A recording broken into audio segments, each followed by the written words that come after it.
प्रणाम प्रभु। श्री संकेत बिल्व पुराण में श्री गुरु शरण से श्री गुरु चरणों में आपको लिए चलते हैं प्रभु। दर्शनम बिल्व वृक्षच्छ स्पर्शनम पाप नाशनम और अघोर पाप संगारम हर एक बिल्वम शिवार्पणम।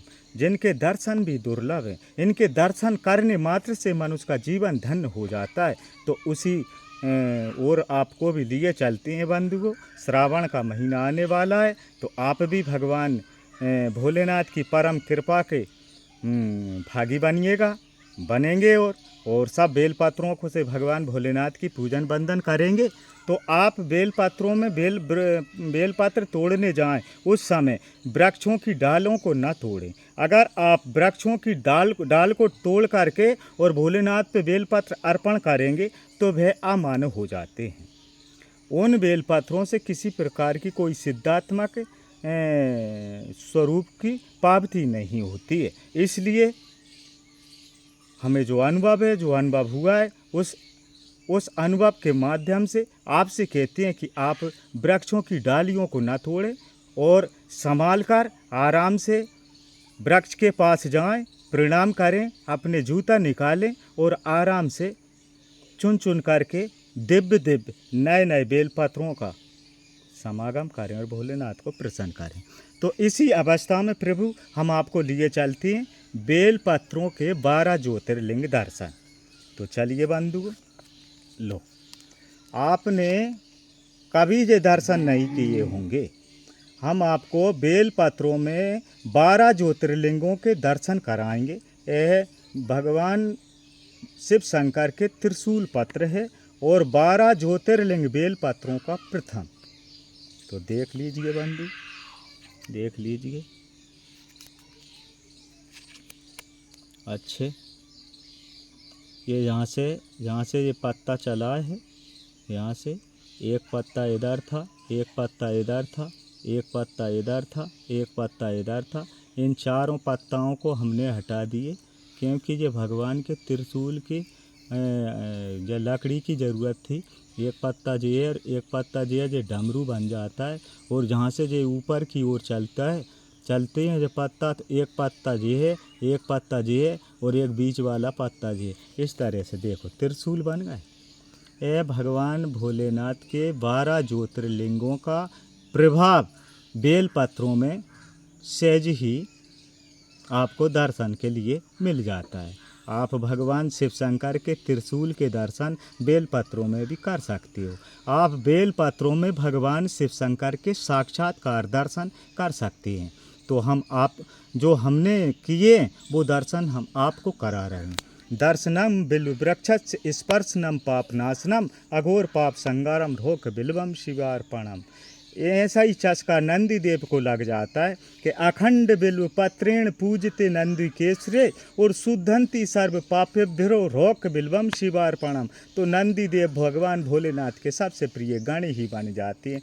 बस रोज दर्शन करते हैं, रोज दर्शन करते, बिल्कुल द्वार जब भगवान भोलेनाथ बाहर निकलते हैं तो वो भगवान भोलेनाथ नंदी देव उनके रोज दर्शन करते हैं। तो हे मित्र बंधुओं, जिस प्रकार बजरंग बली जी के बिना कोई राम से नहीं मिल सकता, उसी प्रकार नंदी देव के बिना कोई भगवान शिव शंकर से भी नहीं मिल सकता। तो आप त्रिशूल पत्र के दर्शन कीजिए। अब आप दूसरे पत्ता के दर्शन कर लीजिए। इस प्रथम ज्योतिर्लिंग का जो नाम है वो है सोमनाथ। और तो सोमनाथ के नाम से इसी पत्ता को भी जाना माना पहचाना। और जो पत्ता ने हमें रहस्य बताया कि कलयुग में हुआ चमत्कार, पता देखो पत्ते का, पत्तों में सब रहस्य छुपा है। और क्या है जीवन, क्या है कहानी, कहती पेड़ों की डार, पता देखो पत्ते का। तो इस पत्ते का नाम है सोमनाथ। सोमनाथ प्रभु आप कहाए, सुमत रूप मुद मंगल भाए। भगवान सबसे पहले सुमति को व्याप्त कराते हैं। दूसरे नंबर पे चलते हैं बंधु। देखो इस पत्ता के भी दर्शन कर लीजिए। हम आपको ये दर्शन सिर्फ बेल वृक्ष में पहचान हेतु देखा सुना समझा रहे हैं। वैसे ये पत्ता पुराने हो गए और अब हमारे लिए भी ये पत्ते प्राप्त नहीं हो सकते, परंतु आप इनकी आकृतियों को देख लीजिए, सुन लीजिए, समझ लीजिए, जान लीजिए, मान लीजिए, पहचान लीजिए। और अगर परमात्मा भोलेनाथ आपको ऐसा मौका, ऐसा अवसर प्रदान कर दें कि आप कहीं जंगल में चले जाएं और बेल वृक्षों में अपने हाथों से बेलपत्र तोड़ें, तो आपको ऐसे विभिन्न प्रकार के दर्शन अवश्य होंगे। तो जो दूसरे नंबर के बेलपत्र हैं, इसी बेलपत्र में से जहाँ में जो एक है और इसी में से जो दो है, दूसरे नंबर पे भगवान भोलेनाथ का क्या नाम पड़ता है? मल्लिकार्जुन। मल्लिकार्जुन आप कहाए, पर्वत पत्थर नाम धराए। पर्वत पत्थर, पर्वत, पहाड़, धरती, नदियाँ, विशाल अनंत स्वरूपों में भगवान यहाँ प्रकट हो जाते हैं। तीसरे ज्योतिर्लिंग में चलते हैं बंधुओं। ये पत्ता देख लो, यहाँ से जो पत्ता चला तो 1, 2 और 3, हम तुम आप सभी ने 3 मुखी बेलपत्र ही देखे, परंतु बेलपत्र 3 नहीं अनंत मुखी, 21 मुखी तो आँख से देख सकते हैं, परंतु अनंत मुखी होते हैं। और ये बेलपत्र जो है दिव्य बेलपत्र होने के कारण आदर्श रहते हैं, उन्हीं को प्राप्त होती हैं जो नित्य निरंतर भगवान भोलेनाथ के हेतु उन वृक्षों में जाता है तोड़ने के लिए। उन पर जो वृक्ष कृपा करते हैं और तब अपने पुष्प, सुंदर पुष्प, सबसे कीमती पुष्प उन भक्तों को प्रदान करते हैं। तो जो तीसरे नंबर के बेलपत्र हैं और इनका नाम पड़ा क्या? महाकाल। महाकाल प्रभु आप कहाए, जन जीवन हृदय शुभ गाए। जन जीवन। महाकाल, ये महाकाल क्या करते हैं? जब तक हमारे साथ महा होता है तब तक हम इस भूधरा पर विचरण करते हैं। यह प्रभु की एक अंतर्भाव की बहुत रहस्यमय गति है। भगवान भोलेनाथ का महाकाल नाम क्यों पड़ा? इस महाकाल के नाम के अनंत रहस्य हैं, शेष सुरेश यक्ष किन्नर गंधर्व कोई नहीं जान सकता। तो हमारी ये छोटी सी अधम जिह्वा कैसे जान सकती है? परंतु महाकाल का जो मूल स्वरूप है, जब तक हमारे साथ महाशब्द जुड़ा हुआ है तब तक हम काल भगवान से बचे हुए हैं। जैसा ही ये महा शब्द हटता है और हमें काल खा लेता है, बस हम काल के ग्रास बन ही जाते हैं। इसलिए भगवान महाकाल बन करके हमारी सदा रक्षा करते रहते हैं। अब चलते हैं बंधुओं चौथे बेलपत्र पर। देख लो, ये जहाँ से चला है ये बेलपत्र, तो ये एक पत्ता है इसमें, और बीच में से एक पत्ता जे हो गया, एक पत्ता जे हो गया और एक पत्ता जे हो गया। देख लो, जे स्वास्तिक आकार, सांतिया का आकार बन गया है। हम उसको गांव की भाषा में सांतिया कहते हैं। तो ये सांतिया बन जाता है। यही ओमकार का दूसरा स्वरूप ओमकार का होता है। तो ये चौथे नंबर पे ओमकार का रूप धारण करते हैं। ओम रूप हर पल भज रसना, ओम स्वरूप हर पल भज रसना। सत्य असत्य गुरु चरण परखना, वेद पुराणों में को गावे। ब्रह्म गुरु सत्संग सुनावे, ब्रह्म गुरु। अब चलते हैं बंधु हम 5वें नंबर के बेलपत्र पर। ये आप बेलपत्रों में 12 ज्योतिर्लिंगों के दर्शन कर रहे हैं, देख रहे हैं, सुन रहे हैं, समझ रहे हैं। तो देख लीजिए बंधु, ये पत्ता भी जहाँ से चला है, ये इनका डट हुआ है इस पत्ते का। एक पत्ता जे, एक पत्ता जे, एक पत्ता जे, एक पत्ता जे, एक पत्ता जे। ये पंचमुखी होता है और वृक्षों में रहता है। आप भी ढूंढिएगा, भोलेनाथ की पूजा कीजिएगा और अपना जीवन धन्य कीजिएगा। जाकी रही भावना तैसी और प्रभु मूरत देखी तिन जैसी। भैया जो जैसे जाने माने सोचे समझे मर्जी अपनी अपनी। हमारे लिए तो जो पत्ते प्राप्त हुए थे तो आपके लिए दिखा दिए, हमें किसी से क्या लेना देना बंधुओं। चलते हैं प्रभु आगे छठे बेलपत्र में। तो देखो ये यहाँ से चला है, एक पत्ता जे, एक पत्ता जे, एक पत्ता जे, एक पत्ता जे, एक पत्ता जे, एक पत्ता जे। देखो 5 में अलग आकृति है तो 6 में अलग आकृति हो जाती है।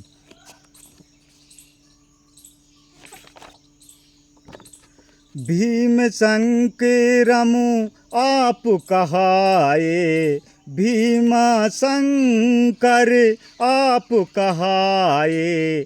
आकाश लोक पाताल सुहाए, आकाश लोक, ये तीनों लोकों में व्याप्त हो जाते हैं। चलते हैं बंधुओं 7वें बेलपत्र में। देख लीजिए ये यहाँ से चली है अपन में प्रभु जो डटुआ है इनका 1 पत्ता 2 पत्ता 3 पत्ता 4 पत्ता 5 पत्ता और जो एक बीच में से 6 पत्ता और एक जो 7 पत्ता, इस तरह से 7 पत्ता वाले हैं। और हम तुम आप सब इन बेलपत्रों में जो रेज देखती हैं, अगर हमें अजनबी भाव से जो बेलपत्र मिल भी जाती हैं तो हम क्या समझती हैं कि जो 7 मुखी बेलपत्र मिल गए। हाँ बात सही है, ये 7 मुखी बेलपत्र हैं, परंतु जो 7 मुखी का जो क्रम है वो आप दर्शन कर लीजिए। ये 7वें बेलपत्रों में ज्योतिर्लिंग हैं और इन 7वें ज्योतिर्लिंग से भगवान श्री रामचंद्र जी पूजन भी करते हैं। रामेश्वर प्रभु नाम धराए, शिव राम रमण शुभ मंगल गाए। वाल्मीकि लीला सो जाना, मरा रे मरा शिव राम पहचाना, मरा रे मरा। तो ये 7वें ज्योतिर्लिंग हैं। अब चलती हैं बंधुओं 8वें में। ये 8वें ज्योतिर्लिंग हैं। देख लो ये जहाँ से चले ये डटुआ है, इनके हमने लेमिनेशन करा के और अपने हृदय से लगा रखी हैं बंधुओं। और ये पत्ता हैं प्रभु, ये टूट फूट हो जाएंगे, इनकी सदा हो सकता है हम रख रखाव नहीं कर सकें, परंतु फिर भी हमने इसके लिए मोबाइल के द्वारा फेसबुक, इंस्टाग्राम और यूट्यूब पर अपलोड कर दिया है। अगर जो भगवान शिव प्रभु के परम भक्त हैं उनके लिए इनकी आवश्यकता ज़रूर पड़ेगी, तो आप इनकी आकृतियों को देखें, सुने, समझें, जाने माने और अपने भाग धन बनावें। तो ये 8वें ज्योतिर्लिंग हैं प्रभु, 1 2 3 4 5 6 7 और 8। इसमें 8 ही पत्ते हैं, देख लो 8 पत्ता। इन बेलपत्रों की कितनी सुंदर आकृति है। आपने 7वें बेलपत्र की आकृति देखी, ये 7वें बेलपत्र की आकृति देख लो, ये 7वें की देख लो, 7वें की, और ये 8वें बेलपत्र की आकृति को देख लो। अब चलते हैं हम आपको 9वें बेलपत्र में। ये 9वें बेलपत्र देख लो, मतलब 9वें ज्योतिर्लिंग बेलपत्रों में वृक्षों में रहते हैं बंधुओं। जो हमने हमारे घर में थोड़ी बनाए ना, हमने इनमें कोई हस्तक्षेप नहीं किया किसी भी प्रकार का। ये सब वृक्षों में ओरिजिनल पत्ता हैं, ओरिजिनल।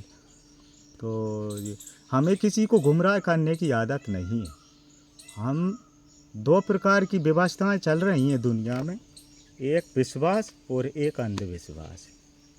अंधविश्वास किसे कहती है? जब तक हमें हमारी खुद की भी समझ नहीं होती तब तक हम अंधविश्वास में ही तो रहती हैं। अंधविश्वास से मुक्त कौन होता है बंधुओं? अंधविश्वास से वही मुक्त होता है जो स्वयं को समझ लेता है। मैं आपसे भी पूछना चाहता हूँ, मैं खुद भी नहीं जानता हूँ, परंतु आपसे भी पूछना चाहता हूँ कि आपका नाम क्या है, आपका गांव क्या है, आपका घर कहाँ है, आप कौन हो, आप कहाँ से आए हो, किसकी संतान हो, किस लोक के हो, किस लोक में निवास कर रहे हैं, ये सारी प्रक्रियाएं हम स्वयं नहीं जानते। माना कि हमारा नाम आज के ज़माने में नाथू है, आप भी जान रहे हैं और हम भी जान रहे हैं, और कोई हमसे नाथू कहता है तो हम झट देखने लगते हैं कि यार हमें कोई बुला रहा है। सही बात है, तो हमारा नाम नाथू है। हमारा नाम नाथू नहीं है, हमारे शरीर की पहचान नाम नाथू के नाम से जानी जाती है। यह पहचान है हमारा, ये शरीर हमारा नहीं है, यह शरीर किसी और का है। ये बोलने वाला हमारा नहीं है, ये बोलने वाला कोई और है। ये नाम हमारा नहीं है, ये बोलने वाले का नाम नहीं है, ये शरीर का नाम है। तो ऐसे इस तरह से वो नामों में भी रहता है, हर नाम में छुपा है प्रभु। जैसे कि हमारा नाम नाथू है, नाथू। परमात्मा हर नाम में व्याप्त है। मैं आपको बतला दूं, जैसे कि हमारा नाम नाथू है, इसी प्रकार आपके भी अनंत नाम होंगे। और नाथू शब्द में माना कि एक ना अक्षर है, एक आ की मात्रा है, एक था अक्षर है और एक ऊ की मात्रा है। इस तरह से 4 अक्षरों का समावेश इस नाम में है, नाथू के नाम में। अब 4 अक्षरों के लिए हम 4 गुना कर लेंगे। क्यों कर लेंगे 4 गुना? क्योंकि चारों दिशाएं, चारों वर्ण, चारों धर्म, चारों धाम, सब कुछ 4 है, तो 4 ही अंगुलियां हैं, 4 ही अंगुलियां हैं। इस तरह से हम 4 गुना करेंगे। आपके नाम को आप 4 गुना करके देख लीजिए। हम हमारे नाम के माध्यम से आपको दिखा रहे हैं कि हमारा नाम नाथू है। नाथू में 4 अक्षर हैं। आप कहेंगे 2 होंगे तो 2 भी अक्षर होंगे, आप 2 मान लो, 3 मान लो, 4 मान लो। तो ये 4 का हम 4 गुना करने पर कितना हो जाएगा? 4 का 4 चुक 16, 16 गुना हो गया, 16 हो गए। अब 16 में हमें 5 जोड़ना है। क्यों जोड़ना है 5? क्योंकि इस ब्रह्मांड में जो भी लीला है वो पंच परमेश्वर की है, यानी 5 तत्वों की लीला है। और 5 तत्व सदा हम पे व्याप्त रहते हैं और हम समझ नहीं पाते। और भगवान भी इसी 5 तत्वों में व्याप्त हैं। भगवान शब्द में 5 अक्षर हैं, भा, गा, बा और आ की मात्रा और एक ना, 5 अक्षर हैं। ये 5 ही अक्षर मिलकर के भगवान का स्वरूप है। भा से भूमि हो जाती है, गा से गगन बन जाता है, बा से वायु हो जाती है, आ से अग्नि बन जाती है और ना से नीर। और ये समावेश ये हमारे तुम्हारे बाप की नहीं है। हमने 5 तत्वों में से 2 तत्वों पर हमारा अधिकार रहता है। जैसे कि हमने क्या किया, धरती हमारी है इसलिए धरती को बांट लेते हैं और अपने अपने नाम का पट्टा करा लेते हैं। सही बात है ना? धरती हमारी है इसलिए धरती हमारे नाम पे है पट्टे से। प्लाट के नाम से है, मकान के नाम से है, दुकान के नाम से है, ज़मीन के नाम से है, खेत खलियान के नाम से है। तो हमारे नाम से धरती माता तो है। 5 तत्वों में धरती हमारे पट्टे में है। एक बात हो गई। दूसरी बात, जल हमारे पट्टे में है। हमने नदियों में डैम बनाकर रोक लिया, कुआं खोद लिए, तालाब खोद लिए, बावड़ी खोद ली, ट्यूबवेल लगवा लिए। ये हमारे बाप की है। ये पानी भी हमारे बाप का है। भगवान ने पानी पे हमें अधिकार प्रदान कर दिया और धरती पर भी परमात्मा ने हमें अधिकार प्रदान कर दिया। और इतने से एक अधिकार में हम क्या क्या हो गए, आप सब जान मान पहचान लो भैया। 2 ही अधिकार प्रदान किए। जल हमें सहज मिल जाता है, कहीं भी मिल जाता है, और धरती हमें सहज मिल जाती है, कहीं भी मिल जाती है। जहाँ तक जाना चाहो वहाँ तक हमें धरती प्राप्त है, और पट्टे से भी और स्वाभाविक भी। परंतु अब 3 चीज़ पे हमारा अधिकार नहीं है। भले ही हमने हवा में एक गुब्बारे में भर के रख ली हो हवा के लिए, हवा के यंत्र बना लिए हो हवा प्रकट करने के लिए, मोटर के टायर ट्यूब में हवा बंद कर ली हो, परंतु फिर भी हवा हमारे बस में नहीं है, जब निकल ही जाती है ना? नहीं है ना प्रभु? अब एक और बात देख लो, प्रकाश, प्रकाश भी हमारे बस में नहीं है। वो एक निश्चित समय पर आता है और निश्चित समय पर चला जाता है। ये प्रकाश भी हमारे बस में नहीं। भले ही हमने बिजली को बल्ब बना ला, परंतु वह बल्ब से हम प्रकाशित नहीं हो सकते। प्रकाश तो स्वयं आता है और जाता है। ठीक है बंधुओं, ये भी हमारे बस में नहीं है।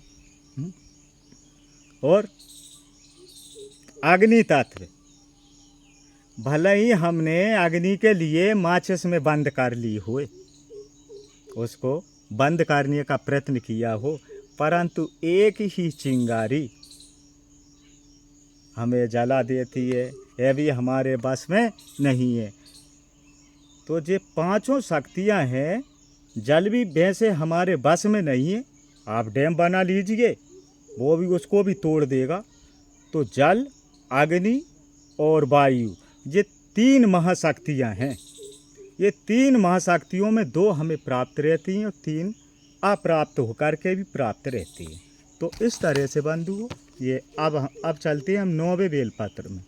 तो ये यहाँ से चला 1 2 3 4 5 6 7 8 और ये 9, 9वें पत्र। 9वें नंबर में वाराणसी में विश्वेश्वर, जहाँ भगवान का विश्व स्वरूप यानी संपूर्ण विश्व का स्वरूप जो है भगवान यहाँ दर्शाते हैं। और इस बेलपत्र से, इन बेलपत्रों के अलग अलग महिमाएं, अलग अलग स्पर्श और अनुभव दर्शन है।